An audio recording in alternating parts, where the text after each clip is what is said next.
اعوذ باللہ من الشیطان الرجیم بسم اللہ الرحمن الرحیم السلام علیکم ورحمۃ اللہ۔ آج سے ہم سورہ بقرہ کی شروعات کر رہے ہیں، اور سورہ بقرہ کی شروعات کرنے سے پہلے، اس کی پہلی آیت کو سمجھنے سے پہلے ہم تھوڑی اس کی فضیلت دیکھتے ہیں۔ دیکھیں، سورہ بقرہ کو سنام القرآن یعنی قرآن کا تاج یا بلند ترین چوٹی کہا گیا ہے۔ یہ لقب نبی کریم صلی اللہ علیہ وآلہ وسلم کی حدیث میں آیا ہے، جس میں آپ صلی اللہ علیہ وآلہ وسلم نے فرمایا، لِكُلِّ شَيْءٍ سَنَامٌ، ہر چیز کی ایک چوٹی ہوتی ہے، وَسَنَامُ الْقُرْآنِ الْبَقَرَةُ، اور قرآن کی چوٹی سورہ بقرہ ہے۔ یہ لقب اس سورہ کو کئی وجوہات کی بنا پر دیا گیا ہے، جن میں علمی، روحانی، فقہی اور عملی پہلو شامل ہیں۔ یعنی ایک چوٹی کی ضرورت کیوں پڑتی ہے؟ ہم جب کسی چیز کو اوپری سطح سے دیکھتے ہیں تو نیچے سے ہمیں تمام چیزیں نظر آ جاتی ہیں، تو یہ بالکل ایسے ہی ہے۔ یعنی ایک تو یہ سورہ سب سے طویل سورہ ہے اور اس میں مکمل نظام حیات ہے۔ سورہ بقرہ قرآن کی سب سے بڑی سورہ ہے، جس میں 286 آیات، 6100 سے زائد کلمات اور تقریباً 25,000 حروف ہیں۔ اس میں عقائد، عبادات، معاملات، اخلاقیات، قوانین اور تاریخ سب کچھ شامل ہے، جو اسے قرآن کی ایک جامع ترین سورہ بناتی ہے۔ یہ اسلامی شریعت کی بنیاد رکھتی ہے، جس میں نماز، روزہ، زکوٰۃ، حج، نکاح، طلاق، تجارت، جہاد اور عدالت جیسے مسائل پر اللہ تعالیٰ نے تفصیل سے گفتگو کی ہے۔ ساتھ ہی ساتھ یہ سورہ توحید، رسالت اور آخرت جیسے بنیادی عقائد کو بڑی وضاحت کے ساتھ بیان کرتی ہے۔ اس میں اللہ تعالیٰ کی وحدانیت ہے، آخرت کا ثبوت ہے، وحی اور نبوت کی باتیں ہیں۔ ساتھ ہی ساتھ یاد رکھیں کہ سورہ بقرہ اسلامی قانون یعنی فقہ کے کئی بنیادی اصول بیان کرتی ہے، جس سے ہم بات کر چکے ہیں کہ اس میں عبادات بھی ہیں، مثلا نماز، روزہ، زکوٰۃ اور حج کے احکام۔ اس میں معاشرتی قوانین بھی ہیں، یعنی نکاح، طلاق، رضاعت، عدت، میراث، لین دین وغیرہ۔ اس میں معاشی نظام بھی بتایا گیا ہے، جیسے سود کی ممانعت، تجارت کے اصول، قرض کے ضوابط۔ اس میں سزا و جزا بھی بتائی گئی ہے، مثلا چوری کی کیا سزا ہے، قتل، قصاص اور دیت کے احکام۔ ساتھ ہی ساتھ اس میں جہاد اور امن کی باتیں بھی ہیں، یعنی کہ جہاد کا حکم بھی اسی سورہ میں آیا ہے کہ دشمنوں سے دفاع، معاہدوں کی پابندی اور انصاف کا قیام کس طرح کرنا ہے۔ اور سب سے بڑی بات کہ اس سورہ میں بنی اسرائیل کی تاریخ اور مسلمانوں کے لیے اسباق ہیں۔ بنی اسرائیل ہم سے پہلی امت مسلمہ ہے، جو حضرت موسیٰ علیہ السلام کی امت تھی۔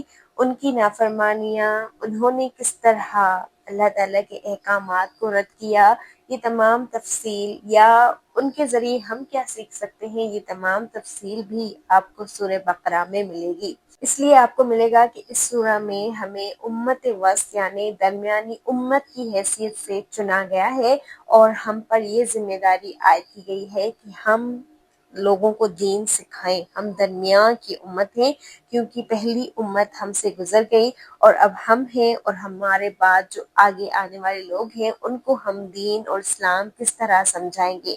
اس کے ساتھ ساتھ اس سورہ میں ایک عظیم آیت، آیت الکرسی ہے، وہ پورے قرآن کی سب سے افضل آیت ہے۔ اس میں اللہ کی عظمت، علم، قدرت اور بادشاہت کا بیان ہے۔ نبی کریم صلی اللہ علیہ وآلہ وسلم نے فرمایا، یہ آیت شیطان سے حفاظت کا ذریعہ ہے۔ ساتھ ساتھ نبی کریم صلی اللہ علیہ وآلہ وسلم نے اس سورہ کے لیے یہ بھی فرمایا ہے کہ سورہ بقرہ پڑھا کرو، کیونکہ اس کا لینا برکت اور اسے چھوڑ دینا حسرت ہے، اور جادوگر اس کا مقابلہ نہیں کر سکتے۔ اس سورہ کی آخری 2 آیات، جس سے آمن الرسول سے جو شروع ہوتی ہیں، ان کے بارے میں آپ صلی اللہ علیہ وآلہ وسلم نے فرمایا، جو شخص رات کو یہ آیات پڑھ لے وہ اس کے لیے کافی ہو جائیں گی۔ یہ سورہ ہمیں جادو، شیطان یا برے اثرات سے بھی محفوظ رکھتی ہے، اور ساتھ ہی ساتھ اس سورہ میں ایک خاص قسم کا ربط ہے۔ ربط یعنی کہ ایک ترتیب ہے، پہلی آیت سے لے کر آخری آیت تک۔ اس میں ایک خاص چیز جو آپ کو ملے گی، وہ 4 رشتے ہیں۔ حضرت آدم علیہ السلام یعنی کہ انسانیت کی شروعات، ان کی ابتدا، ان کے امتحان کی شروعات، زمین میں ان کا آنا، اور پھر ایک امت بنی اسرائیل جو ہم سے پہلے کی امت تھی، یعنی حضرت آدم کی اولاد سے چنی گئی ایک ایسی امت یا ایک ایسے لوگوں کا گروہ جنہیں بنی اسرائیل کہا گیا اور جنہیں اللہ نے خاص اپنے لیے چنا۔ اور ساتھ ہی ساتھ پھر حضرت ابراہیم کا قصہ ملے گا کہ حضرت ابراہیم علیہ السلام کی اولاد سے پھر دوسری امت مسلمہ یعنی کہ ہم مسلمان چنے گئے۔ تو پہلی امت مسلمہ بنی اسرائیل کے کارنامے، ان کے کرتوت، اور ہم آج کی امت مسلمہ ان کی شریعت، ان کے لیے قوانین، یہ تمام چیزیں بخوبی اس سورہ میں بتائی گئی ہیں۔ تو یاد رکھیں کہ سورہ بقرہ کو سنام القرآن کیوں کہا گیا ہے، کہ یہ سب سے طویل سورہ ہے جو مکمل دین اسلام کو واضح کرتی ہے۔ اس میں عقائد، عبادات، شریعت اور تاریخ کا مجموعہ ہے جو اسلام کی بنیاد ہے۔ ساتھ ہی ساتھ اس میں آیت الکرسی اور آخری آیات جیسی عظیم برکات رکھی گئی ہیں۔ اس میں روحانی تحفظ اور جادو و شیطان سے حفاظت رکھی گئی ہے، اور ساتھ ہی ساتھ جیسے ہم نے دیکھا کہ اس سورہ میں 4 بڑے تعلقات یعنی رشتے واضح طور پر بیان کیے گئے ہیں جو انسانت یعنی ہماری ہدایت کے لیے مختلف مراحل کو ظاہر کرتے ہیں۔ یہ 4 رشتے دراصل اللہ کے منتخب کردہ گروہوں اور ان کی ذمہ داریوں کو بیان کرتے ہیں۔ مل سورہ بقرہ کو سمجھنے کے لیے ہم اس کی پہلی آیت کی طرف چلتے ہیں۔ آپ یہاں پر نوٹ کریں تو سورہ بقرہ کی جو پہلی آیت ہے وہ ہے الف لام اور میم۔ ان کو حروف مقطعات کہا جاتا ہے، یعنی وہ حروف جو الگ پڑھے جائیں، یعنی ہم اسے علم نہیں کہہ سکتے بلکہ ہم اسے الف، پھر لام، یہ جو مد ہے یہ لام پر ہے، پھر میم کے اوپر بھی ایک مد ملے گی آپ کو، یعنی ان دونوں کو ہم نے کھینچ کر پڑھنا ہے۔ الف لام میم۔ پہلے ان کی ادائیگی کو سمجھ لیں۔ یہ میم جو ہے اس پہ شد ہے، اس سے لام کے پڑھنے کے بعد آپ نے میم کے لیے ہونٹ ملا لینے ہیں۔ الف لام میم۔ تو انہیں کیا کہا جاتا ہے؟ حروف مقطعات، ایسے حروف جو توڑ کر پڑھے جائیں۔ یہ اس طرح کے حروف آپ کو قرآن پاک میں تقریباً 29 ملیں گے، جس میں کچھ حروف ایک ہی لفظ پر مشتمل ہوں گے، مثلاً صاد، یا پھر 2 لفظ بھی ہو سکتے ہیں، حامیم، صاد یا پھر حامیم۔ اس کے علاوہ یہ 3 بھی ہوتے ہیں، توسین میم اور یاسین یا توحا۔ تو یہ حروف ہیں، انہیں حروف مقطعات کہا جاتا ہے۔ ایک بڑا لفظ بھی ہمیں ملتا ہے، کاف ہا یا عین صاد۔ تو یہ تمام جو ہے حروف مقطعات کہلاتے ہیں، اور یہ آپ کو سورہ کے شروع میں ملیں گے، تقریباً سورہ کے شروع میں ہی ہوتے ہیں یہ الفاظ۔ اور ان کا مطلب کیا ہے، ان کا معنی کیا ہے، نہ تو اس کی وضاحت قرآن پاک میں ملتی ہے اور نہ ہی کوئی کسی صحیح حدیث میں، یعنی آپ صلی اللہ علیہ وسلم کی کسی بھی احادیث میں ان کی وضاحت نہیں ملتی۔ ہاں، ایک حدیث میں آپ صلی اللہ علیہ وآلہ وسلم نے ان حروف کو، خاص کر الف لام میم کو مینشن کیا ہے، جس میں آپ صلی اللہ علیہ وآلہ وسلم نے فرمایا کہ میں نہیں کہتا کہ الف لام اور میم کے پڑھنے سے ایک نیکی ملتی ہے، بلکہ الف پر 10 نیکیاں ہیں، لام پڑھنے پر 10 نیکیاں ہیں اور میم پڑھنے پر 10 نیکیاں ہیں۔ وہ اس لیے کہ قرآن جو ہے اس کو پڑھتے ساتھ ہمیں نیکیاں ملتی ہیں۔ ہاں، یہ الگ بات ہے کہ قرآن پاک نیکیاں جمع کرنے کے لیے نہیں آیا، قرآن پاک ہدایت کی کتاب ہے، لیکن آپ صلی اللہ علیہ وآلہ وسلم نے بھی فرمایا کہ قرآن پاک کے ایک ایک حرف پر ہمیں ایک نیکی ملتی ہے جو 10 کے برابر ہے، ایک نیکی جو 10 نیکیوں کے برابر ہے۔ اور آپ صلی اللہ علیہ وسلم نے فرمایا میں نہیں کہتا کہ الف لام اور میم ایک ہی حرف ہے، بلکہ الف ایک حرف ہے، لام ایک حرف ہے اور میم ایک حرف ہے، یعنی اگر ہم یہ 3 حرف پڑھیں تو اس وقت ہمیں 30 نیکیاں اپنے پاس جمع کر لیں۔ تو بس اس کے بارے میں یہی وضاحت ہے۔ باقی علماء نے جو مفسرون ہیں انہوں نے ان کے بارے میں بہت وضاحت دی ہے۔ مثلاً ایک بات یہ کہ یہ عرب شعراء بھی اپنی شاعریوں میں استعمال کرتے تھے۔ آپ کو پتہ ہے کہ عربوں کو اپنی زبان پر، اپنے فصیح ہونے پر، اپنے بلیغ ہونے پر بہت ناز تھا، اور انہیں لگتا تھا کہ بلکہ لگتا تھا نہیں، اصل میں جو وہ الفاظ جوڑ سکتے تھے، الفاظ جس طرح وہ جملوں میں استعمال کر سکتے تھے، ایسے کوئی بھی نہیں کر سکتا. تو خاص کر عرب شاعری یا پھر غزلیں لکھا کرتے تھے، باقاعدہ موٹے موٹے قصیدے، موٹے موٹے کتابیں جو ہیں ان پر وہ جمع کرتے تھے. ٹھیک ہے، تو عرب جو ہے شعراء اپنے شاعری میں اس طرح کے الفاظ استعمال کیا کرتے تھے.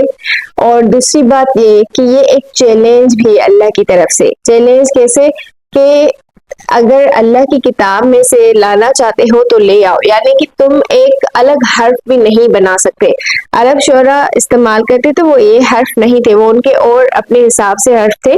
لیکن قرآن پاک کا کوئی بھی حرف، ایک جملہ یا ایک لفظ عرب کوئی بھی عرب بڑا، کتنا بھی بڑا شاعر ہو، چاہے اس نے اپنی پوری زندگی شاعری میں یا پھر زبان سیکھنے میں لگا دی ہو، لیکن آج تک کوئی بھی ایسی سند نہیں ملتی، کوئی بھی ایسی بات نہیں ملتی جس میں کسی بھی عرب شاعر نے یا کسی بھی عرب کے فصیح ترین آدمی نے قرآن کا یہ چیلنج مکمل کیا ہو کہ اس جیسی کوئی سورہ لے آؤ.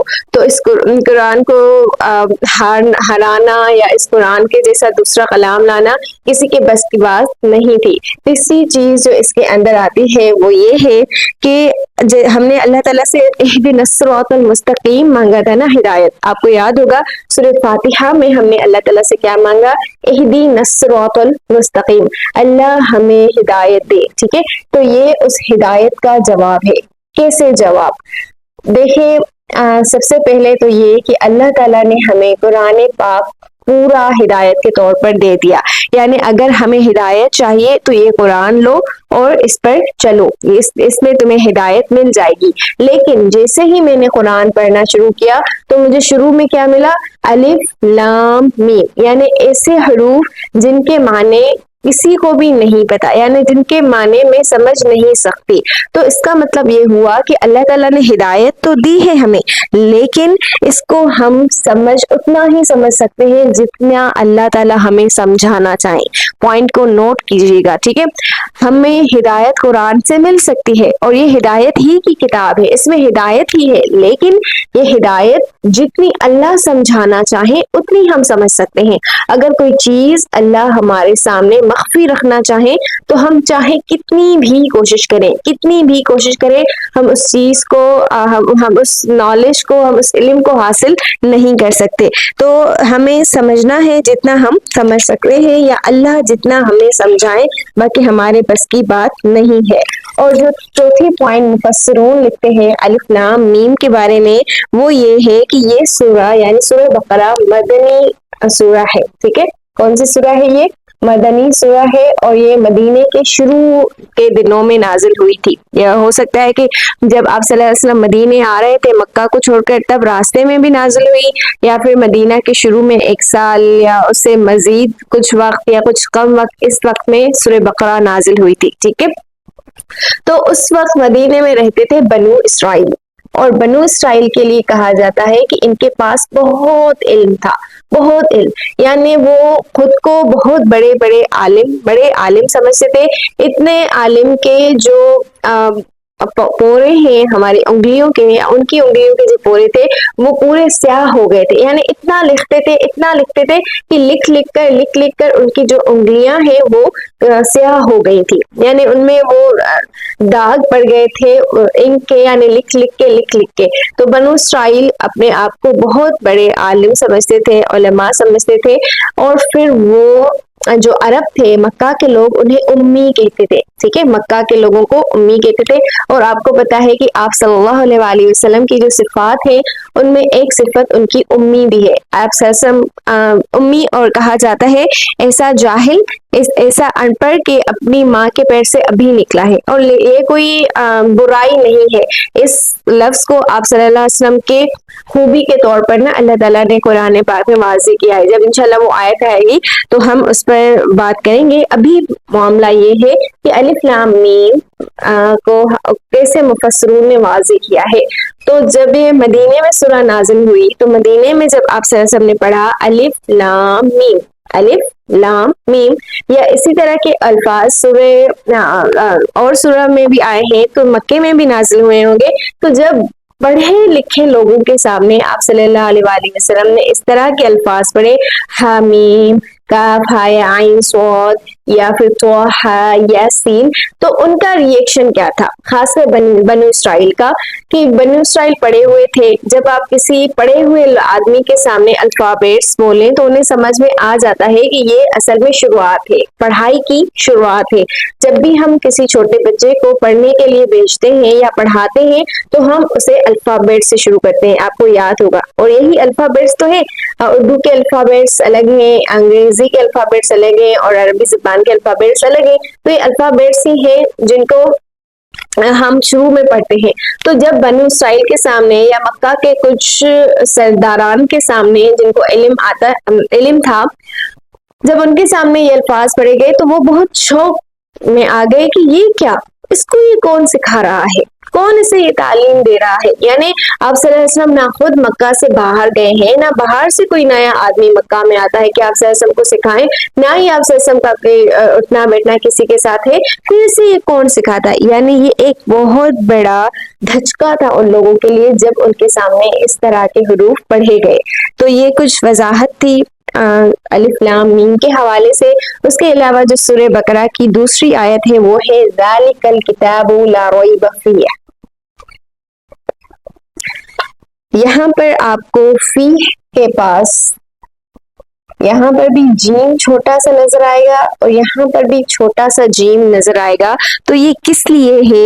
یہ اس لیے ہے کہ آپ چاہیں تو یہاں پر رک سکتے ہیں یا آپ چاہیں تو یہاں پر رک سکتے ہیں۔ مثلا دیکھیں میں آپ کو پڑھ کر بتاتی ہوں، ذالک الکتاب لا ریب فیہ، ٹھیک ہے، میں نے یہاں پر اپنی سانس کو توڑ دیا، ذالک الکتاب لا ریب فیہ، یا پھر ذالک الکتاب لا ریب، ذالک الکتاب لا ریب فیہ ھدی للمتقین، فیہ ھدی للمتقین۔ تو آپ چاہیں تو یہاں پر اپنی سانس کو توڑ سکتے ہیں اور چاہیں تو یہاں پر۔ ایسا کیوں ہے؟ تو ایسا اس لیے ہے کہ ذالک الکتاب لا ریب فیہ، وہ ایک کتاب ہے جس میں کوئی شک نہیں، کوئی شک نہیں، وہ ایک کتاب ہے۔ یہاں پر میں نے یہ نہیں کہا، آپ جب بھی ترجمہ میں دیکھیں گی تو آپ کو ذالکہ کا جو ترجمہ ملے گا وہ ملے گا وہ، جبکہ وہ ملے گا یہ ایک کتاب ہے، جبکہ ذالکہ کا جو اصل معنی ہے وہ ہے وہ، یہ ذالکہ کے اصل معنی نہیں ہے۔ یہ کے لیے لفظ ھذا استعمال ہوتا ہے۔ آپ کو پتا ہے کہ ہر زبان میں کچھ ایسے الفاظ ہوتے ہیں جو اشارے کے لیے استعمال ہوتے ہیں۔ مثلا انگلش میں ہم کہتے ہیں دس، دیٹ، دیز، دوز، ٹھیک ہے، جو سامنے والی چیز ہو ہم اسے دس کہتے ہیں، اسے عربی میں ھذا کہا جاتا ہے، ھذا یعنی کہ دس یعنی کہ یہ، اور جو دور کی چیز ہو اسے ہم دیٹ کہتے ہیں اور عربی میں اسے ذالک کہا جاتا ہے، ذالک یعنی کہ وہ۔ تو یہاں پر ہم یہ کتاب نہیں کہیں گے بلکہ وہ کتاب کہیں گے۔ تو وہ کیوں؟ جبکہ کتاب تو تھی، پھر وہ کیوں؟ تو ایک سوال یہ ہے کہ کیا کتاب واقعی تھی؟ کیا آپ صلی اللہ علیہ وآلہ وسلم کے پاس کتابی شکل میں قرآن موجود تھا؟ کیا کتاب آپ صلی اللہ علیہ وآلہ وسلم کے ہاتھ میں تھی؟ تو اس کا جواب ہے نہیں، کتاب آپ صلی اللہ علیہ وآلہ وسلم کے ہاتھ میں نہیں تھی۔ آپ صلی اللہ علیہ وآلہ وسلم کے سامنے قرآن بولا گیا تھا، قرآن لکھا نہیں گیا تھا۔ حضرت جبرائیل علیہ السلام آپ صلی اللہ علیہ وسلم کے پاس آتے تھے اور قرآن سناتے تھے، اور پھر آپ صلی اللہ علیہ وآلہ وسلم صحابہ کرام کو قرآن سناتے تھے۔ تو اس وجہ سے یہاں پر کہا گیا ہے وہ کتاب، کیونکہ وہ کتاب لوح محفوظ میں موجود ہے، لوح محفوظ میں وہ کتاب موجود ہے۔ تو کتاب کے بارے میں بھی سمجھ لیں، کتاب کہا جاتا ہے کسی ایسی چیز کو جس کو دو حصوں میں سوئی اور دھاگے سے جیسے ہم دو چیز جوڑتے ہیں نا، تو اسے کتاب کہا جاتا ہے۔ اسی طرح عربی زبان میں جب کسی اونٹنی، کوئی اعلی نسل کی، ان کے پاس کوئی ڈاچی ہوتی تھی یا اونٹنی ہوتی تھی، تو وہ اس کے جو شرمگاہ ہے اس کو سوئی سے بند کر دیتے تھے، یا پھر کچھ اس طرح سے اس کی شرمگاہ کو بند کر دیتے تاکہ کوئی بھی اونٹ آ کر اس کے ساتھ صحبت نہ کر جائے۔ دوبارہ سمجھیے گا کہ لفظ کتب استعمال کرتے تھے عرب اس اونٹنی کو سینے کے لیے جو کوئی عالی نسب ہو اور وہ نہیں چاہتے ہو کہ اس کے ساتھ کوئی بھی اونٹ صحبت کر جائے، یعنی کہ کسی چیز کو بند کر دینا۔ تو جب ہم اس طرف سے بھی اور اس طرف سے بھی کتاب کو بند کر دیتے ہیں، اس سوئی کے ساتھ اسے سی دیتے ہیں، تو اس لیے اسے کتاب کہا جاتا ہے، یعنی اوراق کو آپس میں جوڑ کر اسے سی دینا، اسے کتاب کہا جاتا ہے عربی زبان میں۔ تو وہ ایک کتاب ہے، اور قرآن کتابی شکل میں لوح محفوظ میں تھا۔ کہاں تھا؟ لوح محفوظ میں۔ آج بھی قرآن لوح محفوظ میں اللہ تعالیٰ کے پاس موجود ہے۔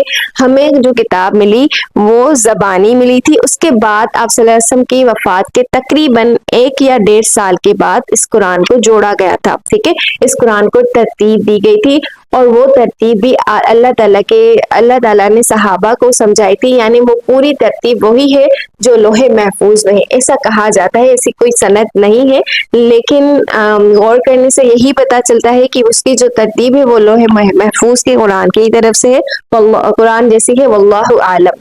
تو وہ ایک کتاب ہے، اور دوسرا وہ اس لیے بھی استعمال کیا گیا یعنی عظمت، یعنی وہ اتنی بابرکت اور اتنی عظیم الشان کتاب ہے، اتنی حکمت والی کتاب ہے، ایسی ہدایت ہے اس کتاب میں کہ وہ کتاب یعنی تم جتنا چاہو اس کتاب تک پہنچ نہیں سکتے، اس کی عظمت بیان کی جا رہی ہے، وہ استعمال کرتے۔ اچھا، دوسری بات وہ یہ کہ اصل جو لفظ ہے نا وہ ہے را، جو استعمال کیا جاتا ہے اشارے کے لیے وہ ہے را۔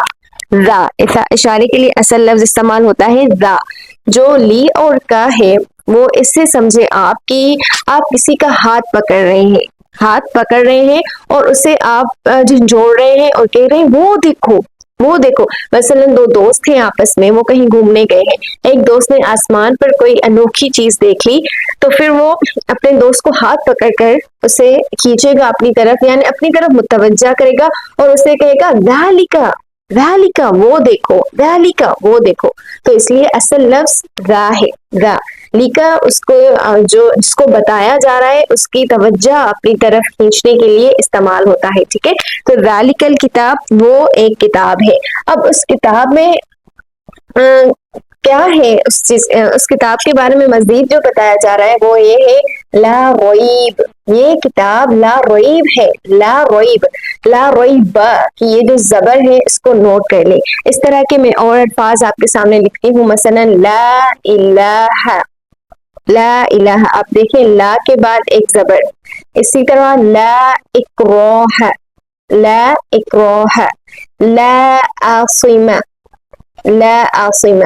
تو جب بھی آپ کو عربی زبان میں اس طرح کے الفاظ ملے، یعنی لا کے بعد کوئی ایسا لفظ جس میں جو منصوبی حالت میں ہو، یعنی جس پر زبر ہو، زبر، تو اس کا ترجمہ ہم ایسے کریں گے، ویسے لا کے معنی ہے نہیں، ریبہ کے معنی ہے شک، لا ریبہ کوئی شک نہیں، ٹھیک ہے، لیکن اس کا مطلب یہ ہے کہ شک قسم کی کوئی بھی چیز نہیں، لا ریبہ شک قسم کا جو بھی تمہارے اندر جو بھی بات آ رہی ہے، یعنی ذرے سے ذرا، چھوٹے سے چھوٹا شک یا بڑے سے بڑا شک، یا شک کی کوئی بھی قسم اس کے اندر نہیں ہے۔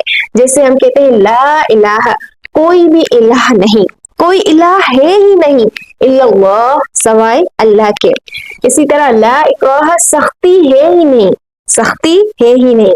تو لا ریب، کسی بھی قسم کا شک ہے ہی نہیں، یعنی یہ ایک کتاب ہے، بلکہ وہ ایک کتاب ہے جس میں کسی قسم کا شک ہے ہی نہیں، فیہ، اس میں، فیہ، اس میں، اس کتاب میں کسی بھی قسم کا شک ہے ہی نہیں، یا پھر فیہ، اس کتاب میں ہدن، ہدایت ہے، ہدن یہ حال ہے، ہدن کو عربی زبان میں حال کہا گیا ہے، یعنی اس سے ہدایت نکلتی رہتی ہے، ہدایت۔ اب جب آپ اس کی انشاءاللہ عربی گرامر اور اس کے بعد ترکیب کو سمجھیں گے تو آپ کو پتا چلے گا کہ یہ ہدن یہاں پر حال کے طور پر استعمال ہوا ہے، اور اس وجہ سے اسے 2 زبر دی گئی ہے، ٹھیک ہے۔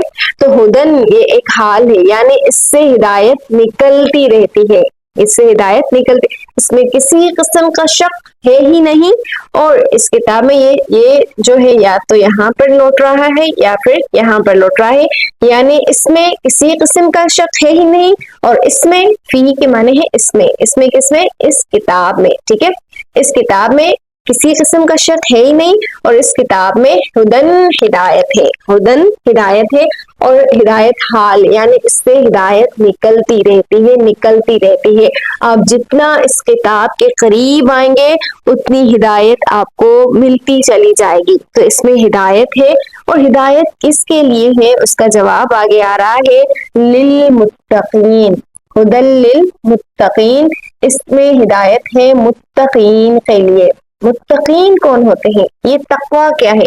ایک لفظ جو آپ قرآن پاک میں بیشتر مقامات پر دیکھیں گے وہ ہے تقوی، تقوی، اور تقوی کے جو معنی ہوتے ہیں وہ ڈرنا کیا جاتا ہے، جبکہ یہ معنی غلط ہے۔ تقوی کے معنی ڈرنا نہیں ہے، تقوی کے معنی ہے بچنا، ٹھیک ہے؟ تقوی کے معنی ہے بچنا۔ کس چیز سے بچنا؟ متقین کون ہوتے ہیں؟ متقین وہ ہوتے ہیں جو بچتے ہیں۔ کس سے بچتے ہیں؟ تو اس کی وضاحت بہت زیادہ ہے۔ مثلا ہم بچتے ہیں نا، ہم آگ سے بچتے ہیں، ہم خود کو گرانے سے بچاتے ہیں، اسی طرح بلی جو ہے وہ اپنے آپ کو کسی مصیبت سے دیکھیں، بلکہ جو بچانے کا مادہ ہے نا وہ جانوروں کے اندر بھی ہے۔ اگر آپ کسی جانور کے پاس آگ رکھ دیں اور اسے کہیں کہ یہاں سے گزر جاؤ، تو وہ وہاں پر آگ کے سامنے آ کر ہی رک جائے گا۔ کیوں رکے گا؟ کیونکہ اس کے اندر صفت تقوی ہوگی، یعنی خود کو بچانے کی جو طاقت ہوگی اس کے اندر، وہ خوبی ہوگی کہ اس کو پتا ہوگا کہ یہ چیز میرے لیے صحیح نہیں ہے۔ تو جو تقوی ہے اس کا مطلب ہوتا ہے بچنا۔ اس میں ہدایت ہے بچنے والوں کے لیے۔ کس چیز سے بچنا؟ اللہ کی ناراضگی سے بچنا، وقت کو ضائع کرنے سے بچنا، زندگی کو غلط رستوں اور غلط طریقوں میں استعمال کرنے سے بچنا، اللہ تعالیٰ کے غضب سے بچنا۔ متقین وہ ہیں جو اس چیز سے بچتے ہیں کہ وہ مغضوب میں شامل نہ ہو جائے، یا جو ضالین میں شامل نہ ہو جائے۔ آپ کو پتا ہوگا کہ ہم نے اللہ سے دعا کی تھی سورہ فاتحہ میں کہ ہمیں نہ مغضوب میں کریں اور نہ ضالین میں سے کریں، نہ ان میں سے کریں جس پر آپ نے غضب کیا، اور نہ ان میں سے کریں جو گمراہ ہو گئے۔ تو متقین وہ ہیں جو گمراہی سے بچتے ہیں، متقین وہ ہیں جو اپنا وقت ضائع کرنے سے بچتے ہیں، جو گمراہ ہونے سے بچتے ہیں، اور جو غضب اللہ تعالیٰ کے غضب کے مستحق ہونے سے بچتے ہیں، یعنی جو اپنی زندگی سوچ سمجھ کر گزارتے ہیں، جو اپنی زندگی ضائع نہیں کرتے، جو اپنا وقت ضائع نہیں کرتے، جو اللہ تعالیٰ کی ناراضگی سے بچتے ہیں، ان لوگوں کو اس کتاب میں ہدایت مل جائے گی۔ دیکھیے یہاں پر اللہ تعالیٰ نے نہیں کہا کہ ہدل للمسلمین، مسلمانوں کے لیے ہدایت ہے، اور نہ ہی اللہ تعالیٰ نے کہا ہے ہدل للکافرین، کافرین کے لیے ہدایت ہے،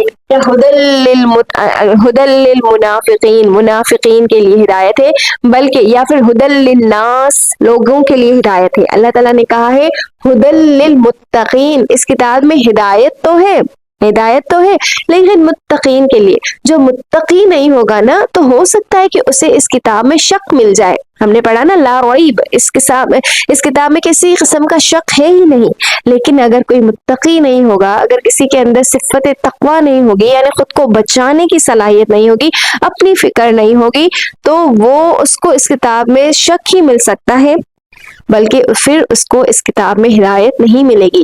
ہدایت کے لیے خود کو متقی بنانا پڑے گا۔ اور متقین کون ہوتے ہیں؟ ان کی صفات آگے آ رہی ہیں، الذین، وہ جو، کون ہے متقین؟ وہ جو، ایک بات سمجھ لیں کہ جب آپ کو الذین ملے نا تو اس کا اکثر مطلب یہ ہوتا ہے کہ پیچھے جو بات کی گئی ہے اس کی یہاں پر وضاحت آ رہی ہے۔ پیچھے کیا کہا گیا تھا کہ اس کتاب میں متقین کے لیے ہدایت ہے، اور متقین کے لیے ہدایت اس کتاب میں سے نکلتی رہتی ہے۔ اب یہ متقین کون ہیں؟ ان کی وضاحت آگے آ رہی ہے، الذین، وہ لوگ جو یؤمنون بالغیب، پہلی متقین کی صفت یؤمنون بالغیب، وہ غیب پر ایمان رکھتے ہیں۔ آخر یہ غیب کیا ہے؟ غیب کہا جاتا ہے اس چیز کو جو آنکھوں سے دور ہو، جسے ہم دیکھ نہ سکیں، دل مطمئن ہو لیکن آنکھوں سے دور ہو، اس چیز کو غیب کہا جاتا ہے۔ مثلا یہاں پر آپ دیکھیں اللہ، لفظ اللہ جب ہم کہتے ہیں یا جب اللہ کو ہم پکارتے ہیں، جب ہم اللہ سے دعائیں مانگتے ہیں، تب ہمارے دل پر سکون ہو جاتے ہیں، مطمئن ہو جاتے ہیں، یقین آ جاتا ہے۔ لیکن اللہ غیب میں ہے، ہم اللہ تعالیٰ کو دیکھ نہیں سکتے، ہماری آنکھیں اس تک پہنچ نہیں سکتی، ہمارے ہاتھ اس تک پہنچ نہیں سکتے، ہمارا پورا وجود اللہ تعالیٰ تک پہنچ نہیں سکتا۔ ہاں، ہم اللہ تعالیٰ کو اپنے پاس محسوس کرتے ہیں، ہم اللہ سے باتیں کرتے ہیں۔ اسی طرح آپ صلی اللہ علیہ وآلہ وسلم، آپ صلی اللہ علیہ وآلہ وسلم کو ہم نے نہیں دیکھا، رسول اللہ صلی اللہ علیہ وآلہ وسلم کو ہم نے نہیں دیکھا۔ باقی جو تمام انبیاء گزرے ہیں ہم ان سے بھی واقف نہیں، یعنی کہ واقف اس طرح سے کہ ہم نے انہیں اپنی آنکھوں سے نہیں دیکھا، اور نہ ہی ہم نے جنت دیکھی، نہ ہی ہم نے جہنم دیکھی۔ جنت اور جہنم یا پھر قبر کے بعد جو زندگی ہے، موت تو ہم نے اپنی آنکھوں سے دیکھی ہے، لیکن قبر میں کیا ہوتا ہے وہ ہم نے نہیں دیکھا۔ تو یہ بہت سی چیزیں ہیں جو غیب میں آ جاتی ہیں۔ ہم نے کتاب کو، بلکہ قرآن کو ہم نے آسمان سے اترتے نہیں دیکھا۔ تو متقین کی جو پہلی صفت ہے وہ یہ ہے، یؤمنون بالغیب، وہ غیب پر ایمان رکھتے ہیں۔ یہ صفات ان کی نوٹ کیجیے گا، یؤمنون بالغیب، غیب پر ایمان رکھتے ہیں، وَيُقِيمُونَ الصَّلَاةَ، اور وہ نماز قائم کرتے ہیں۔ یقیمون الصلاۃ، یہاں پر یہ نہیں کہا گیا کہ یقرؤون الصلاۃ، وہ قرآن پڑھتے ہیں، بلکہ یہاں پر کہا گیا ہے یقیمون الصلاۃ، وہ نماز قائم کرتے ہیں۔ آخر یہ پڑھنے اور قائم کرنے میں کیا فرق ہے؟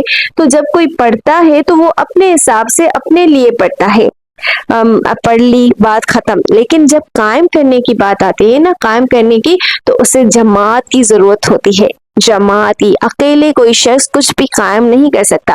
مثلا اگر کسی نے ایک فاؤنڈیشن قائم کی، کسی نے ایک عمارت قائم کی، تو وہ خود اکیلا کچھ بھی نہیں کر سکتا، اس کے لیے اسے ٹیم چاہیے، جماعت چاہیے، ساتھ میں مل کر کام چاہیے۔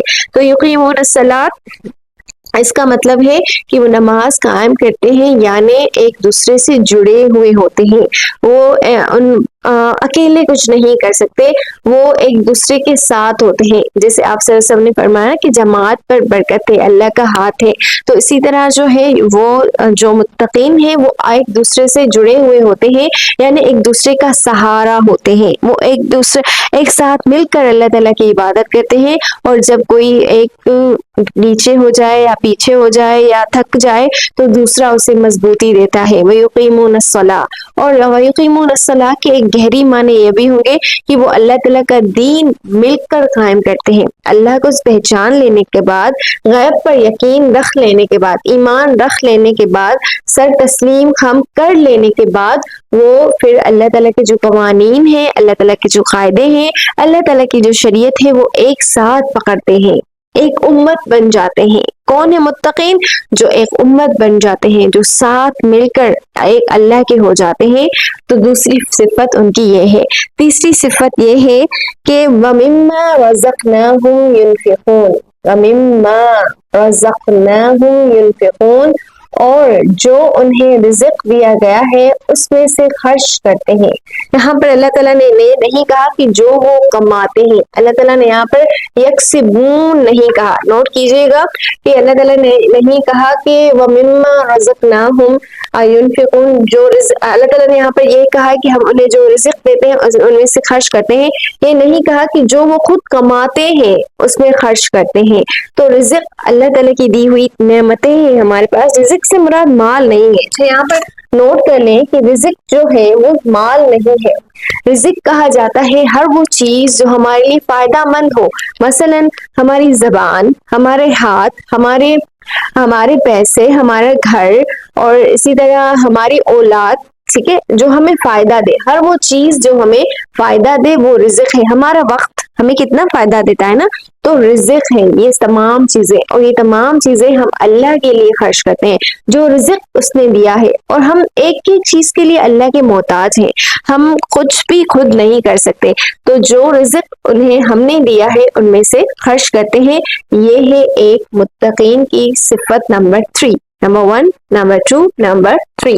اور جو خرچ کرتے ہیں تو ینفقون کے معنی ہوتے ہیں کھلا چھوڑنا، نفقہ ینفقو کے معنی ہے کھلا چھوڑنا، اسی سے لفظ انفاق بنا ہے اور اسی سے لفظ منافق بھی بنا ہے۔ وہ جب انشاءاللہ وہ لفظ آئے گا تو ہم اس پر وضاحت کریں گے۔ تو نفقہ ینفقو اصل میں کہتے ہیں دو راستوں کو، جو ادھر سے بھی راستہ ہو اور ادھر سے بھی، صحیح، یعنی کوئی ایسا راستہ جس میں دو راستے ہو، یعنی یہاں سے بھی آ سکتے ہیں آپ، یہاں سے بھی آ سکتے ہیں۔ مثلاً اگر آپ کہیں جانا چاہیں تو آپ یہاں سے بھی نکل سکتے ہیں، یہاں سے بھی، یعنی کھلا ہوا ہے نا، آپ یہاں سے آئیں یا یہاں سے آئیں، تو دو راستوں کو کہا جاتا ہے، یا دو منہ والے راستے کو کہا جاتا ہے نفاق۔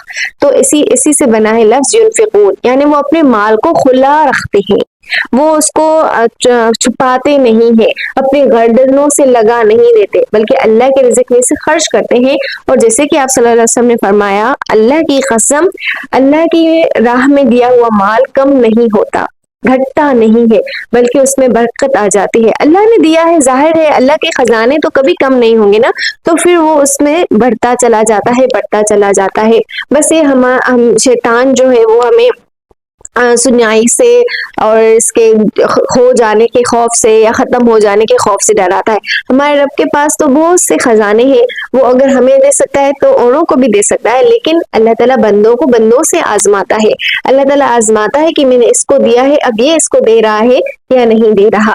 تو تیسری جو خوبی ہے متقین کی وہ یہ ہے کہ وہ اللہ کا دیا ہوا رزق کھلا چھوڑتے ہیں، اس کو اپنے ساتھ لگا نہیں لیتے۔ تو آپ نوٹ کیجئے گا کہ کیا یہ خوبیاں میرے اندر ہے یا نہیں ہے، کیا میں ایمان بالغیب رکھتی ہوں، کیا میں سر تسلیم خم میں نے کر لیا ہے، اللہ تعالیٰ کے سامنے میں نے خود کو جھکا لیا ہے، کیا میں اس جماعت میں داخل ہو چکی ہوں، اور کیا میں وہی کام کرتی ہوں جو اللہ تعالیٰ کے خاص بندے کرتے ہیں مل کر، یعنی کیا میں پوری طرح اپنی زندگیوں میں نماز قائم کرتی ہوں، کیونکہ جب زندگیوں میں نماز آ جائے تو اس کے بعد زندگی ویسی ہو جاتی ہے جیسے اللہ چاہے۔ اگر نماز ایسی نہ ہو، یعنی نماز ہمیں اللہ کے قریب نہ کرے، اللہ کے دین اور اللہ کی شریعت کے قریب نہ کرے، تو پھر کچھ نہ کچھ مسئلہ ضرور ہے۔ اور تیسری خوبی وَمِمَّا رَزَقْنَاهُمْ يُنْفِقُونَ، اور جو چوتھی یہاں پر بتائی گئی ہے وہ یہ ہے، اچھا آپ نوٹ کریں گے کہ یہ جو چوتھی صفت بتائی گئی ہے متقین کی، اس کو الگ رکھا گیا ہے، اس کو جوڑا نہیں گیا، اس کے لیے وَالَّذِينَ دوبارہ آیا ہے۔ آخر کیوں؟ جبکہ یہاں پر واؤ کے ساتھ بھی لفظ جوڑ سکتے تھے، جیسے وَيُقِيمُونَ وہ نماز قائم کرتے ہیں، واؤ کے ساتھ جوڑ دیا، وَمِمَّا رَزَقْنَاهُمْ واؤ کے ساتھ جوڑ دیا، تو وَالَّذِينَ دوبارہ کیوں؟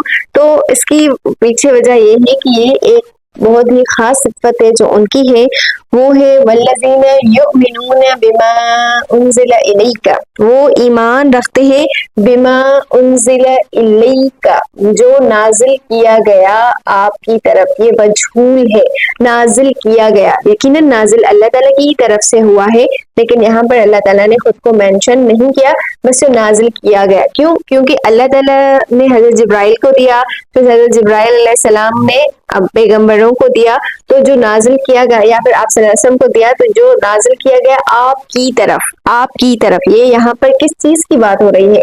کیا نازل کیا گیا تھا آپ کی طرف؟ قرآن پاک کو آپ صلی اللہ علیہ وآلہ وسلم کی طرف نازل کیا گیا تھا۔ ایک چیز کہ پہلے جو ایمان رکھتے ہیں وہ آپ صلی اللہ علیہ وآلہ وسلم پر جو نازل ہوا، یعنی کہ قرآن، اور دوسرا ہے وما انزل من قبلک، اور جو نازل کیا گیا، ایک الیک اور دوسرا من قبلک، آپ کی طرف، وما انزل من قبلک، آپ سے پہلے، جو نازل کیا گیا آپ سے پہلے، آپ صلی اللہ علیہ وآلہ وسلم سے پہلے کیا نازل کیا گیا؟ اور بھی آسمانی کتابیں، آپ کو یاد ہوگا توریت، زبور، انجیل، اور اسی طرح کچھ صحیفے، مثلا حضرت شیس علیہ السلام کو صحیفے دیے گئے تھے، حضرت ابراہیم علیہ السلام کو صحیفے یعنی کہ چھوٹے چھوٹے بکلیٹس، چھوٹے چھوٹے کتابچے، تو یہ سب آپ صلی اللہ علیہ وسلم سے پہلے نازل کیا گیا ہے۔ یہاں پر ایک نقطے کی بات پتہ ہے آپ کو، ایک بہت ہی زیادہ اہم بات آپ کو پتہ ہوگا، ایک فرقہ جو مسلمانوں میں سے ہی ہے، قادیانیت اور قادیانیت، یہ ایک ایسا فرقہ ہے جو کہتا ہے کہ آخری نبی نہیں ہے، یعنی آپ صلی اللہ علیہ وآلہ وسلم آخری نبی نہیں ہے۔ وہ کیوں؟ کیونکہ وہ کہتے ہیں کہ جو نبی ہے وہ آپ صلی اللہ علیہ وسلم کے بعد بھی آنے ہیں، اور انہوں نے آپ صلی اللہ علیہ وسلم کے بعد بھی نئے جھوٹے نبی گھڑ لیے ہیں، بنا لیے ہیں۔ تو یہاں پر اللہ تعالیٰ نے آپ صلی اللہ علیہ وآلہ وسلم کی حفاظت کی ہے۔ کیسے؟ سمجھ میں آ رہی ہے کیسے؟ یہاں پر اللہ تعالیٰ نے آپ صلی اللہ علیہ وسلم کی حفاظت کی ہے، تو وہ یہ کہ یہاں پر اللہ تعالیٰ نے کہا ہے کہ جو آپ پر نازل ہوا، آپ پر جو نازل ہوا اس پر ایمان رکھتے ہیں، ٹھیک ہے، یعنی کہ قرآن آپ پر جو نازل ہوا، اور جو آپ سے پہلے قبل، یہاں پر اس لفظ کو نوٹ کر لیں، جو آپ سے پہلے نازل کیا گیا، یہاں پر یہ نہیں کہا گیا کہ جو آپ کے بعد نازل ہوگا، یعنی بعد کی کوئی بات ہے ہی نہیں، آپ صلی اللہ علیہ وآلہ وسلم کے بعد کچھ ہے ہی نہیں۔ قرآن پاک کے پہلے صفحے میں، پہلے پیج میں اللہ تعالیٰ نے آپ صلی اللہ علیہ وسلم کے آخری نبی ہونے کی حفاظت خود کی ہے۔ خود اللہ تعالیٰ یہاں پر کہہ رہے ہیں کہ آپ کے بعد کوئی چیز آنی ہی نہیں ہے۔ ایک قرآن ہے جو آپ پر آیا، اور دوسرے باقی کتابیں تھی جو آپ صلی اللہ علیہ وسلم سے پہلے آ گئی تھی، اس کے بعد کوئی بھی چیز نہیں ہے۔ تو ہم ایمان رکھتے ہیں جو آپ صلی اللہ علیہ وآلہ وسلم پر نازل کیا گیا، اور ہم اس بات پر ایمان رکھتے ہیں جو آپ صلی اللہ علیہ وآلہ وسلم سے پہلے کتابیں نازل کی گئی، یعنی کہ توریت، زبور اور انجیل اور باقی صحیفے، اور ہم ان کتابوں کی عزت کرتے ہیں۔ کیوں؟ کیونکہ ہم ان کتاب پر ایمان رکھتے ہیں۔ دیکھیں اکثر نان مسلم جو ہیں وہ قرآن کو جلاتے ہیں یا قرآن کی بے حرمتی کرتے ہیں، تو ہم جو ہے ان کو نیچا دکھانے کے لیے یا ان کو بدلا دینے کے لیے ان کی کتاب کو برا بلا کہتے ہیں، جبکہ ہمارے ایمان کا حصہ ہے کہ ہم ان کتابوں پر ایمان لائیں، کیونکہ ان کتابوں کے بیچ میں کہیں نہ کہیں تو اللہ کے لفظ ہوں گے۔ ہاں یہ الگ بات ہے کہ ان کتابوں میں یعنی قرآن کو چھوڑ کر باقی جو آسمانی کتابیں ہیں اس میں تحریف ہو گئی ہے، یعنی الفاظ ادھر ادھر ہیں، بہت سے الفاظ لوگوں کے ہیں، لیکن کہیں تو اللہ کے الفاظ ہوں گے۔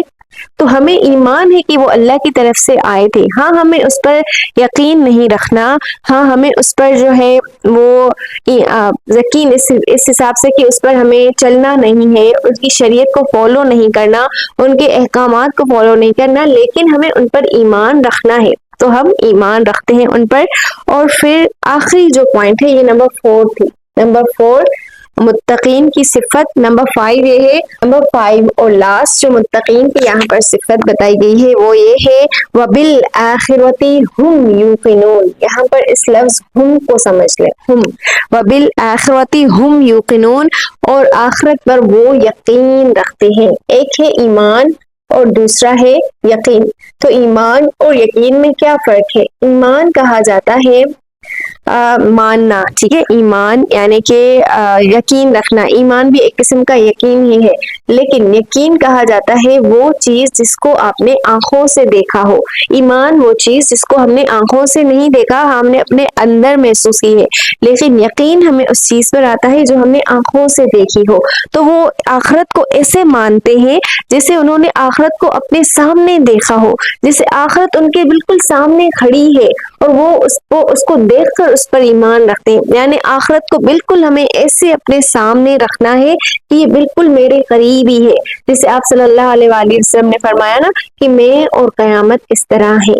نوٹ کیجیے گا، آپ صلی اللہ علیہ وسلم نے فرمایا میں اور قیامت اس طرح ہے، یعنی میں آ گیا پھر قیامت بھی میرے پیچھے پیچھے ہی ہے، قیامت بہت قریب ہے، ہو سکتا ہے ابھی بھی ہمارے نزدیک ہو سکتا ہے کہ جب بھی آئے کب بھی آئے، ہم زندگیوں میں ایسے ہی خوش و خرم جی رہے ہوں، مزے سے جی رہے ہوں، بنا کسی تکلیف اور بنا کسی پریشانی کے، نہ اللہ کے لیے کوئی پریشانی نہ کچھ بھی، ہم ایسے ہی چلتے رہیں اور پھر اچانک ایک دھچکا ہو جائے۔ تو آخرت کو بالکل ایسے دیکھنا ہے جیسے ابھی میرے قریب ہی ہے، میرے قریب ہی ہے اور ابھی ہونی ہے، بس ہو کر ہی رہے گی، اتنا یقین ہو۔ تو متقین آخرت پر یقین رکھتے ہیں، وہم، ٹھیک ہے، یہاں پر ہم ہے، وہ نہیں، سوری، بلکہ وَبِالْآخِرَةِ ہم، اور وہ آخرت پر، اسپیشلی آخرت، کیونکہ وَبِالْآخِرَةِ اس کو مقدم کیا گیا ہے، اصل میں جو آخرت تھا نا وہ یہاں پر تھا، یوقنون بالآخرۃ، اصل جو سمپل جملہ یعنی جس کی ترکیب ادھر ادھر نہ ہو وہ ہے یوقنون بالآخرۃ، ٹھیک ہے، لیکن یہاں پر اللہ تعالیٰ نے کہا ہے وبالآخرۃ ہم یوقنون، اور وہ خاص طور پر اسپیشلی آخرت پر یقین رکھتے ہیں، کیونکہ آخرت پر جو یقین ہے وہ ہمیں ہمارے ایمان کو مضبوط کر سکتی ہے، ہماری نمازیں قائم کرنے میں ہماری مدد دے سکتا ہے، آخرت پر یقین ہماری نماز قائم کرنے میں ہماری مدد دے سکتا ہے، اس کے ساتھ ساتھ آسمانی کتابوں پر یقین آ جائے گا، اس کے ساتھ ساتھ ہم اپنے رزق کو آسانی سے کھلا چھوڑ دیں گے۔ تو یہ 5 صفات تھی متقین کی۔ اس کے بعد متقین کے لیے بتایا گیا ہے اولئک علی ھدی من ربہم، اولئک وہ ہی ہے، یہ بھی دور کے لیے استعمال ہوتا ہے اشارہ، اولئک، ٹھیک ہے، یعنی یہ ہے نہیں، وہ ہے، وہ یعنی وہ اتنے دور ہیں، وہ لوگ، وہ بننا، متقین بننا اتنا آسان نہیں ہے، یعنی وہ صفت کچھ دور کے لوگوں میں ہے، اس کو آپ نے اپنانا ہے اور ان کے قریب تر ہوتے جانا ہے۔ اولئک وہ ہی ہے علی ھدی، ہدایت پر۔ یاد ہے ہم نے اللہ تعالیٰ سے کیا مانگا تھا؟ اہدنا الصراط المستقیم، اللہ تعالیٰ نے ہدایت دے دی۔ اس قرآن میں واقعتاً ہدایت ہے، لیکن ان لوگوں کے لیے جو متقین ہیں، جن کے اندر وہ صلاحیت، وہ خوبی ہے۔ اللہ تعالیٰ سے دعا ہے کہ اللہ تعالیٰ ہمیں متقین میں سے بنائے، آمین۔ تو وہ ہے ہدن، ہدایت پر، من ربہم، اپنے رب کی طرف سے، اپنے رب کی طرف سے ان لوگوں کے لیے ہدایت ہے۔ وَأُولَئِكَ هُمُ الْمُفْلِحُونَ، اور وہی المفلح ہے۔ مفلحون لفظ کو یہاں پر سمجھے کہ مفلح کہا جاتا ہے عربی زبان میں کسان کو، کسان، مفلح اصل میں کہا جاتا ہے کسان۔ ہاں اس کے معنی کامیابی آتی ہے، لیکن کامیابی کے لیے لفظ فلاح بھی بولا جاتا ہے، فلاح، یہ بھی کامیابی، سوری فائز، کیونکہ فلاح تو مفلح سے ہے، فائز بھی کامیابی کو کہا جاتا ہے، لیکن یہاں پر لفظ اللہ تعالیٰ نے مفلح یعنی فلاح استعمال کیا ہے۔ اس کے معنی کیا ہے؟ مفلح کی جمع ہے مفلحون، تو مفلح کہا جاتا ہے عربی زبان میں کسان کو۔ کسان جو کھیتی باڑی کرتا ہے، یعنی اپنی زمین میں محنت کرتا ہے، وہ دھوپ کا خیال رکھتا ہے، وہ کیڑوں سے بچنے کے لیے اس میں جو کیمیکلز استعمال کرتا ہے، اور وہ بھی بہت سی چیزیں وہ اپنی پوری زندگی یا پورا وقت، بلکہ زندگی نہیں پورا وقت اس میں کھپا دیتا ہے، اس کو سڑ نہ جائے، گل نہ جائے، ختم نہ ہو جائے، ضائع نہ ہو جائے، یعنی محنت کرتا رہتا ہے، کرتا رہتا ہے، کرتا رہتا ہے، پھر آخر میں جب وہ اس کو حاصل کرنے جاتا ہے اپنی اس محنت کو، تب اسے مفلح کہا جاتا ہے، یعنی کہ کامیابی مل گئی، اسے اپنی محنتوں کا پھل مل گیا۔ تو اولئک هم المفلحون، وہی محنت سے کامیاب ہونے والے، وہ یہی ہے متقین، جو یہ 5 صفات بتائی گئی ہے، جو ان 5 صفات پر چلے گا انہی کو جو ہے کامیابی ملے گی، اور یہ کوئی ایسی کامیابی نہیں ہے جو بیٹھے بٹھائے مل جائے، بلکہ اس کامیابی کے لیے آپ کسان کی محنت کو یاد رکھیں۔ وہ دنیا میں چیزیں حاصل کرنے کے لیے پورا سال محنت کرتا ہے، بہت سے ماہ جو ہے خود کو لگا دیتا ہے، تب جا کر اسے کامیابی حاصل ہوتی ہے۔ تو یہاں پر بھی کامیابی حاصل ہوگی، لیکن محنت کے ساتھ، وہی ہے محنت سے کامیاب ہونے والے۔ تو اللہ تعالیٰ ہمیں مفلحون میں سے کرے، آمین۔ تو یہ پہلی قسم تھی، پہلی قسم جو سورہ بقرہ میں انسانوں کی بتائی گئی ہے، اور یاد رکھیں کہ جو سورہ بقرہ ہے یہ مدنی سورہ ہے، مدنی سورہ، مدنی کے شروع کے دور میں یہ نازل ہوئی تھی۔ تو یہاں پر متقین سے مراد صحابہ بھی ہو سکتے ہیں، کیوں؟ کیونکہ صحابہ نے اپنے آپ اللہ تعالیٰ کے لیے اپنے آپ کو کھپا دیا تھا، انہیں آخرت پر، اللہ پر ایسا توکل اور ایسا یقین تھا جسے انہوں نے اپنی آنکھوں سے دیکھا۔ وہ اپنے رزق کو کھلا رکھتے تھے، وہ نماز قائم کرتے تھے باقاعدگی سے۔ تو یہ صحابہ بھی ہو سکتے ہیں اور ہم بھی ہو سکتے ہیں، اگر ہم محنت کریں، اگر ہم اس طرح کی کامیابی حاصل کرنا چاہیں۔ تو یہ پہلی قسم لوگوں کی مکمل ہو گئی۔ اب اسی رکوع میں، یعنی اب آج ہم انشاءاللہ پہلا رکوع مکمل کریں گے، اسی رکوع میں اب دوسری قسم جو بتائی گئی ہے وہ ہے کفار کی، اس پر نوٹ کر لیں۔ پہلے لوگوں کی قسم آپ نے اپنے اندر بٹھا لی ہوگی، جو کہ متقین کی تھی۔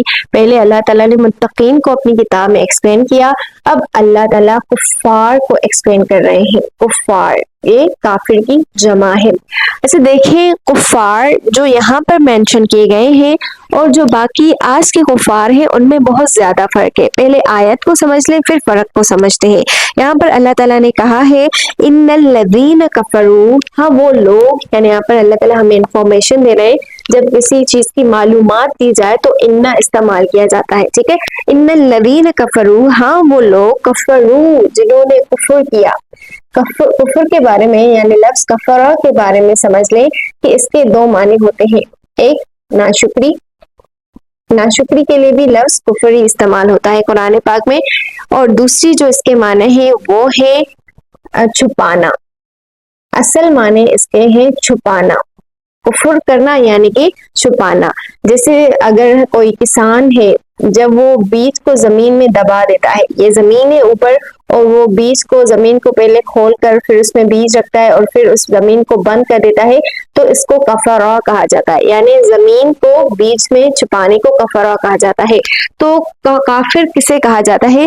کافر اسے کہا جاتا ہے جس کے دل میں ایمان گیا ہو، دل میں ایمان تھا، ٹھیک ہے، پہلے دل میں ایمان گیا تھا، لیکن اس نے کیا کیا کہ اس دل میں اس ایمان کو، ایمان دل میں تھا، گیا تھا، بات آپ صلی اللہ علیہ وآلہ وسلم کی ان کے اندر گئی تھی، لیکن انہوں نے اس ایمان کو اپنے اندر چھپا لیا، اپنی دل میں ایمان کو چھپا لیا، ختم کر لیا، یعنی اس پر کوئی توجہ نہیں دی، وہ ایمان ان کے لیے ضروری نہیں تھا۔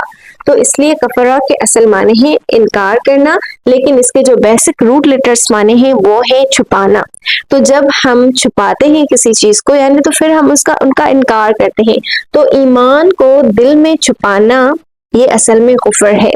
ایمان دل میں جا چکا تھا، گھر کر چکا تھا، جگہ بنا لی تھی، لیکن اس کے بعد اس ایمان کو ختم کر دیا، بند کر دیا، تو اسے کفر کہا جاتا ہے۔ تو یہاں پر دوسری قسم کی وہ لوگ ہیں جن کے اندر ایمان گیا تھا لیکن انہوں نے ایمان کو اپنے اندر خود چھپا لیا، یعنی کفر کیا، کفر کیا۔ تو کفر کرنا یا پھر انکار کرنا بھی اس کے معنی ہو سکتے ہیں، صحیح، انکار کرنا۔ تو ان الذین کفروا سواء علیہم، وہ برابر ہے، سواء علیہم ان پر برابر ہے، انذرتہم کہ آپ انہیں ڈرائیں، انذرتہم آپ انہیں ڈرائیں، ام لم تنذرہم یا آپ انہیں نہ ڈرائیں، لا یؤمنون وہ ایمان نہیں لائیں گے، لا یؤمنون وہ ایمان نہیں لائیں گے۔ یعنی یہ کون سے کفار ہیں؟ یہ اصل میں وہ خاص کفار ہیں، نوٹ کر لیں، خاص کافر جو آپ صلی اللہ علیہ وآلہ وسلم کے وقت میں تھے اور جنہوں نے اپنے 13 سال آپ صلی اللہ علیہ وآلہ وسلم کو دیکھا تھا۔ مکہ میں آپ صلی اللہ علیہ وسلم کتنے سال رہے؟ 13 سال۔ 13 سال میں آپ صلی اللہ علیہ وسلم نے کتنی مشکلات کاٹیں، اگر آپ کو آپ صلی اللہ علیہ وسلم کی زندگی پتا ہو تو آپ صلی اللہ علیہ وسلم نے کتنا کچھ برداشت کیا، لیکن اس کے بعد بھی آپ صلی اللہ علیہ وآلہ وسلم نے ہدایت دینا، اللہ تعالیٰ کی طرف بلانا نہیں چھوڑا، بلکہ آپ صلی اللہ علیہ وسلم کے اوپر بہت سے وار کیے گئے، انہیں ختم کرنے کی پلاننگ کی گئی، باقاعدہ انہیں مکہ سے نکال دیا گیا، لیکن ان پر ایمان چند لوگ ہی لائے تھے۔ مکہ میں تمام لوگ ایمان نہیں لائے تھے کیونکہ بہت سے لوگ جو ہیں وہ سردار تھے، سرداران قریش، ہم نے لفظ سنا ہوگا، قریش کے سردار تھے، مکہ میں رہنے والے سردار تھے جو خود کو کوئی بڑی چیز سمجھتے تھے، یا بتوں سے انہیں کوئی خاص محبت خیر تھی نہیں لیکن فائدے بہت تھے۔ انہیں پتا تھا کہ اگر ہم نے ایک اللہ کو مان لیا تو بتوں سے جو ہمیں فائدے ملتے ہیں یا جو ایک سرداری ہمیں ملتی ہے یا پھر دنیا میں جو نام ملتا ہے وہ ہم سے چھن جائے گا۔ انہیں کیا پتا تھا کہ حضرت عمر اور حضرت ابوبکر جیسا نام کوئی ہی حاصل کر سکتا ہے، لیکن خیر دنیا کی محبت میں وہ اتنے گم ہو گئے تھے کہ انہوں نے آپ صلی اللہ علیہ وسلم کو 13 سال صرف اذیتیں دی، اذیتیں 13 سال سمجھایا آپ صلی اللہ علیہ وسلم نے انہیں، لیکن آپ خود کو اس جگہ پر رکھیں، اگر میں دعوت دینی شروع کروں اللہ تعالیٰ کی تو ایک بار دوں گی، 2 بار دوں گی، 3 بار، لیکن پھر آخر میں خود تھک جاؤں گی۔ لیکن یہاں پر آپ صلی اللہ علیہ وسلم نے انہیں، صلی اللہ علیہ وآلہ وسلم نے انہیں 13 سال دعوت دی ہے، 13 سال میں ایمان ان کے اندر گیا ہے ان کے اندر ایمان، انہوں نے ایمان کو اپنے اندر محسوس کیا لیکن اس کو چھپا لیا، انکار کر لیا، اللہ کی آیات کا انکار کر لیا۔ تو ایسے کفار کے لیے اللہ تعالیٰ کہہ رہے ہیں کہ اب آپ انہیں ڈرائے یا نہ ڈرائے یہ ایمان نہیں لائیں گے، کیوں ایمان نہیں لائیں گے؟ ختم اللہ علی قلوبہم، ان کے دلوں پر ختم لگ گیا ہے، ختم کو سمجھ لیں سیلڈ ہو گئے ہیں ان کے دل۔ جب آپ کسی بوٹل کے اوپر، اگر کوئی بوٹل ہو آپ کے پاس اور آپ اس کے اوپر ایک سیل لگا دیں، اس کو کور کر دیں، پوری طرح بند کر دیں، تو اب اس کے اندر کچھ جائے گا نہیں، اس کے اندر کچھ نہ تو اس کے اندر کچھ جائے گا اور نہ ہی اس سے باہر کو جائے گا۔ سمجھ میں آ رہی ہے؟ جب ہم کوئی چیز سیل کر دیتے ہیں تو نہ اس کے باہر کوئی چیز آتی ہے، اگر ہم اسے الٹا کر دیں تو باہر کچھ نہیں آئے گا، اور اگر ہم اسے سیدھا کر کے اس میں اندر کچھ ڈالیں تب بھی اس کے اندر کچھ نہیں جائے گا۔ تو ان کے دل سیل ہے، یعنی کہ جو کفر ایمان جو انہوں نے چھپا لیا، ختم کر لیا، بند کر لیا، اور جو کفر انہوں نے اوپر سے چڑھا دیا، اب ان کے دل میں ختم ہے، یعنی اب انہیں کچھ بھی فائدہ نہیں ہوگا۔ آپ چاہے اب انہیں اپنی زندگی کے 20 30 40 50 100 سال بھی دے دیں، وہ ایسے ہی رہیں گے۔ کیوں؟ ختم اللہ علی قلوبہم، اللہ تعالیٰ نے ان کے دلوں پر یہاں پر لفظ قلوب کو سمجھ لیں،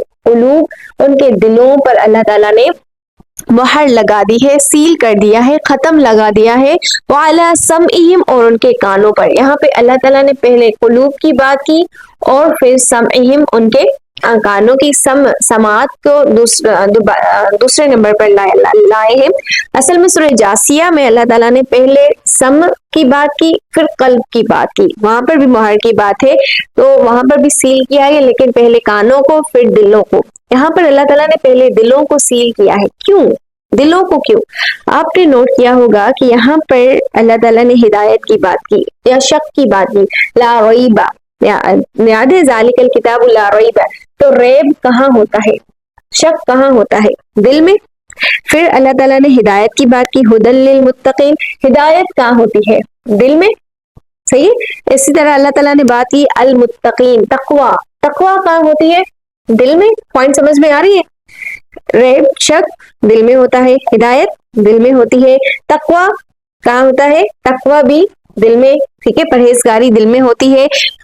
الذین یؤمنون بالغیب، ایمان کہاں ہوتا ہے؟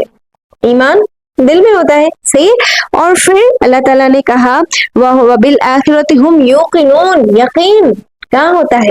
اور پھر کفر بھی کہاں ہوتا ہے؟ دل میں۔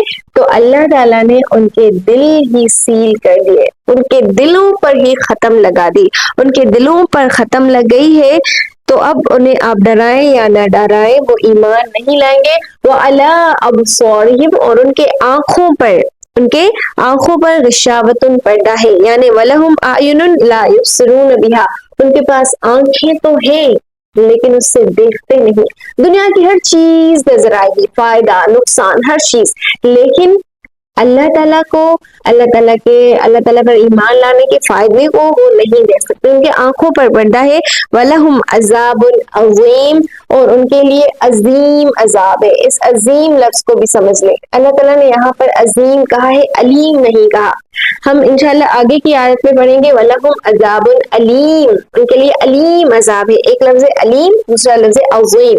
تو عظیم یعنی کہ بڑا کیوں؟ کیونکہ انہوں نے کام ہی اتنا بڑا کیا ہے، اللہ کے رسول اللہ صلی اللہ علیہ وسلم کو ایذایا ہے، انہیں اذیت دی ہے، اللہ کے دیے گئے ایمان کو انہوں نے اپنے دل میں ختم کر دیا ہے، تو ان کے لیے عذاب بھی تو پھر اس سے ایسا بڑا ہی ہوگا نا۔ تو یہ خاص کفار تھے جنہیں آپ صلی اللہ علیہ وسلم نے 13 سال اپنی زندگی کے دیے تھے۔ ان کفار کو جو آج کے دور میں ہیں، ان کو ہم نے اپنی زندگی کا کوئی وقت نہیں دیا، پھر ہم انہیں کیسے کافر کہہ سکتے ہیں؟ ہم انہیں کافر نہیں کہہ سکتے جب ہم انہیں وقت دیں، جب ہم انہیں ایمان سمجھائیں، جب ایمان ان کے دلوں میں بیٹھ جائے، اس کے بعد وہ کفر کریں، تب ہم کہیں گے کہ یہ کافر ہے، ٹھیک ہے۔ تو کفار یہاں پر خاص قسم کے کفار مینشن ہے۔ قرآن کو جب ہم سمجھ کر نہیں پڑھتے تو قرآن ہمارے اندر الگ طرح سے اتارتا ہے، لیکن سمجھ لینے کے بعد قرآن ایک الگ طرح سے ہمارے دلوں پر اثر کرتا ہے۔ تو یہ آج کا پہلا رکوع تھا سورہ بقرہ کا۔ انشاءاللہ پھر ہم ملیں گے دوسرے رکوع کے ساتھ، تب تک کے لیے السلام علیکم ورحمۃ اللہ۔